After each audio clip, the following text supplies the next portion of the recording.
కేసీఆర్ రైతు, రేవంత్ రెడ్డి లెక్క real estate broker కాదు. అందుకే రైతు కాబట్టి రైతు కష్టం తెలుసు కాబట్టే కేసీఆర్ గారు రైతుకు కష్టం తెలియకుండా మీకు టైంకు నాట్లేసే టైంకు మంచిగా మీ ఫోన్లన్నీ టింగు టింగు టింగు అనుకుంటా రైతు బంధు పడుతుండే. ఇవాళ ఎక్కడ కావాలంటే అప్పుడు టైంకు ఎరువులు, టైంకు విత్తనాలు కేసీఆర్ ఉన్నప్పుడు తిప్పలు లేకుండా ఉండే. 24 గంటల కరెంటు బ్రహ్మాండంగా వస్తుండే. ఏ టైం కావాలంటే ఆ టైంలో మోటార్ నడుపుకునే అవసరం ఉండే. లో వోల్టేజ్ ఎన్నడూ లేదు కేసీఆర్ గారు ఉన్నప్పుడు. బ్రహ్మాండంగా రైతుకు కాలం గడిచింది. కానీ ఇవాళ పరిస్థితి ఏంది, ఎంత దారుణంగా ఉన్నది నాకంటే బాగా మీకే ఎరక. చేనేత కార్మికుల గురించి చెప్పిండు పల్లా రాజేశ్వరరెడ్డి గారు. ఒకరు కాదు, ఇద్దరు కాదు, ఇప్పటికి దాదాపు 48 మంది చేనేత కార్మికులు మళ్లీ కాంగ్రెస్ ప్రభుత్వం వచ్చినాక ఆత్మహత్య చేసుకున్నారు. చేనేత మిత్ర అనే పథకం పోయింది, నేతన్నకు చేయూత అనేది పోయింది. ఒక్కటంటే ఒక్క పథకం కూడా ఇలా అమలు అయితలేదు. ఇక్కడ నుంచి ఒక సోదరుడు జనగామ నుంచి నాకెప్పుడు మెసేజ్ పంపిస్తా ఉంటాడు సోషల్ మీడియాలో, అన్నా మాకు చేనేత రుణమాఫీ అని చెప్పిండ్రు, రుణమాఫీ కాలేదన్నా మాట్లాడండి అని చెప్తున్నాడు. ఆ హౌస్ లో పోయి శాసనసభలో మాట్లాడదామంటే అది గౌరవ సభ లెక్క లేదు, కౌరవ సభ లెక్క ఉన్నది. మందబలంతోని మీదవాడు, ఒర్లుడు, తిట్టుడు, బూతులు మాట్లాడే ఇవాళ బూతుల సభ తప్ప అదేమన్నా శాసనసభ లెక్కుందా ఒక్కసారి మీరు ఆలోచించాలని చెప్పి నేను కోరుతా ఉన్నా. ఇంకా ఆ సభకు కేసీఆర్ నువ్వు రా అంటాడు. కేసీఆర్ గారు ఒక ప్రెస్ మీట్ పెడితేనే నీ లాగు దడిచిపోయింది. నువ్వు కేసీఆర్ గారి గురించి అసెంబ్లీకి రా రా అంటే ఆయన గిన్న వస్తే గుండాకి అక్కడనే వస్తాడు, ఇది పొట్టోడు అక్కడనే పోతాడు. మనం చూసినాం, ఇసంటోళ్ళని మస్తుగా చూసినాం. అందుకే మీరెవ్వరు కూడా పెద్ద ఆందోళన పడే అవసరం ఏం లేదు. 3 మున్సిపాలిటీలు ఉన్నాయి మీకు జనగామల. మీరు మొన్ననే సర్పంచులు బ్రహ్మాండంగా గెలిపించుకున్నారు, చాలా సంతోషం. 3 మున్సిపాలిటీలు మీకున్నాయి. 3 మున్సిపాలిటీలు కూడా ఇటు 4 జనగామ, చేర్యాల, గన్పూరు, తొర్రూరు కూడా ఇళ్ళకే వస్తుందా? తొర్రూరు ఇళ్ళకి రాదు. సో మీకు 3 మున్సిపాలిటీలు ఉన్నాయి. మరి 3 పల్లా రాజేశ్వరరెడ్డి గారి నేతృత్వంలో, డాక్టర్ రాజయ్య గారి నాయకత్వంలో గెలిచి రావాలి అని, గెలిచి వస్తారని చెప్పి నేను మనస్ఫూర్తిగా విశ్వాసం వ్యక్తం చేస్తున్నాను. అయితే ఒక్క రిక్వెస్ట్, గెలిచిన సర్పంచులు, జెడ్పీటీసీలు మీకు బాధ్యత ఉన్నది. మీ ఎలక్షన్ అయిపోయింది ఇక చాలు, నేను ఇంట్లో వంట అంటే నడవది. పార్టీ అన్నప్పుడు మీకు కూడా బాధ్యత పెడతారు. దయచేసి మీరు కూడా రావాలి. మీరు కూడా తలా ఒక వార్డు ఇన్ఛార్జ్ తీసుకోవాలి, తప్పకుండా తిరగాలి. తప్పకుండా మీరు మొన్నటిదాకా మీరు ఎట్లయితే మరి కష్టపడి ఒక్కొక్క ఓటర్ను ప్రసన్నం చేసుకుని గెలిచినరో, రేపు మున్సిపాలిటీలో కూడా మీరందరూ కూడా దయచేసి పాత్ర పోషించాలి. తప్పకుండా పార్టీ పని చేయాలని చెప్పి కూడా నేను కోరుతా ఉన్నా. అట్లాగే ఇంకొక మాట కూడా నేను విజ్ఞప్తి చేస్తున్నా. చాలా చోట్ల మీ జనగామ జిల్లా వాళ్ళేమో మీరు బుద్ధిమంతులు, కేసీఆర్ గారు ఎవరికి టికెట్ ఇస్తే వాళ్ళని గెలిపించారు.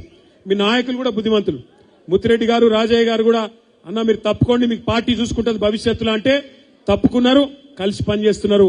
ఇవాళ కూడా ఇప్పటిదాకా స్టేజ్ మీద ఉన్నారు. అధికారంలో ఉన్నా ప్రతిపక్షంలో ఉన్నా క్రమశిక్షణ కలిగిన సైనికుల్లాగా వారిద్దరు ఇక్కడ ఉన్నారు.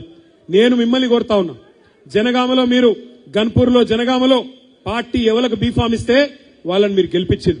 కానీ మొన్న మీరు గెలిచింది సర్పంచ్ ఎన్నికల్లో, అది క్వార్టర్ ఫైనల్. రేపు సెమీఫైనల్ రాబోతున్నది జిల్లా పరిషత్ రూపంలో. అటెన్క ఫైనల్ 2028లో ఉంటది. 2028లో ఫైనల్లో లేదా జిల్లా పరిషత్ లో యాది పెట్టుకోండి, కారు గుర్తు మీద ఎవరు వచ్చినా ఆలోచించద్దు. కారు గుర్తు కనవడంగానే కేసీఆర్ యాదికి రావాలి తప్ప అభ్యర్థి పొడుగు ఉన్నాడు, పొట్టిగున్నాడు, మంచోడు, షెడ్డోడు మనకు అనవసరం. కారు గుర్తు కనబడితే చాలు, కళ్ళు మూసుకొని ఒత్తురే ఉండాలి. ఉంటాయి, కుటుంబం అన్నాక సమస్యలు ఉంటాయి, కొంత అక్కడక్కడ అలుగుడు గులుగుడు ఉంటది, లేకపోతే అది కుటుంబమే కాదు, ఉంటాయి. ఇప్పుడు ఒక ఇంట్లో 4 మనుషులు ఉంటేనే సాయంత్రం ఏం కూర వండుకుందామంటే ఒకడు వంకాయ అంటాడు, ఒకడు బెండకాయ అంటాడు. ఉంటాయి పంచాయతీలు. కానీ ఇంట్లో అనుకోవాలి, కూర్చోవాలి, మళ్ళా కలిసి బోధినాలి, కలిసి కొట్లాడాలి. ఒక గట్లనే ఏమైనా గులుగుడున్నా అలుగుడున్నా టికెట్ ఇచ్చేదాకానే ఉండాలి. గులుగుడే, గుద్దుడేనా? గులుగుడే గట్ల. ఎందుకంటే మళ్ళీ ఇప్పుడు అసలే ప్రతిపక్షంలో ఉన్నాం, మళ్ళా మన గులుగుడు మన అలుగుడు కాంగ్రెస్ వానికి బీజేపీని సంధియద్దు కదా. అందుకే దయచేసి నేను కోరేది, బీఫామ్ ఒక్కలకే వస్తుంది కాబట్టి ఆ వచ్చిన వాళ్ళు తప్పకుండా అన్ని ఆలోచించే వారికి పార్టీ టికెట్ ఇస్తుంది కాబట్టి కళ్ళు మూసుకొని కారు గుర్తు మీద ఎవరుంటే వాళ్ళు కేసీఆర్ అనుకొని ఓటు ఒత్తాలి. ఇక రెండో మాట సర్పంచ్ జర ఆగుర్రా భయ్, సర్పంచులు గెలిచిన సర్పంచులకు నా విజ్ఞప్తి, మిమ్మల్ని భయపెట్టే ప్రయత్నం చేస్తారు, మిమ్మల్ని బెదిరించి, అరే ఆగురా భయ్, మిమ్మల్ని బెదిరించే ప్రయత్నం చేస్తారు. ఏం చెప్తారంటే సర్పంచులకు మీరు కాంగ్రెస్ లో చేరాలి, చేరకపోతే మీకు పైసలు ఇయ్యం, మీకు ఇది ఇయ్యం అది ఇయ్యం అని బెదిరిస్తారు. నేను మిమ్మల్ని అందరినీ కోరుతున్నా, ఒకటే గుర్తుపెట్టుకోండి, మీకు సర్పంచులకు ఎవ్వల మేయర్బానితో పైసలు వస్తలేవు. ఎందుకంటే ఒక నియోజకవర్గానికి ఎమ్మెల్యే ఎట్లనో, రాష్ట్రానికి ముఖ్యమంత్రి ఎట్లనో, గ్రామానికి సర్పంచ్ కూడా అట్లనే. కాబట్టి మీకు ఎవ్వల మేయర్బాని అవసరం లేదు. మీకు రాజ్యాంగం ప్రకారం, డాక్టర్ బాబాసాహెబ్ అంబేద్కర్ రాసిన రాజ్యాంగం ప్రకారం మీకు డైరెక్ట్ గా ఫైనాన్స్ కమిషన్ నుంచి మీకు డబ్బులు వస్తాయి. రావాల్సిందే, అది మీ హక్కు, ఎవడి మేయర్బాని కాదు. మీ ఖాతాల మీకు కేంద్ర ప్రభుత్వం నుండి, రాష్ట్ర ప్రభుత్వం నుండి వచ్చే పైసలు ఇప్పించే బాధ్యత మాది.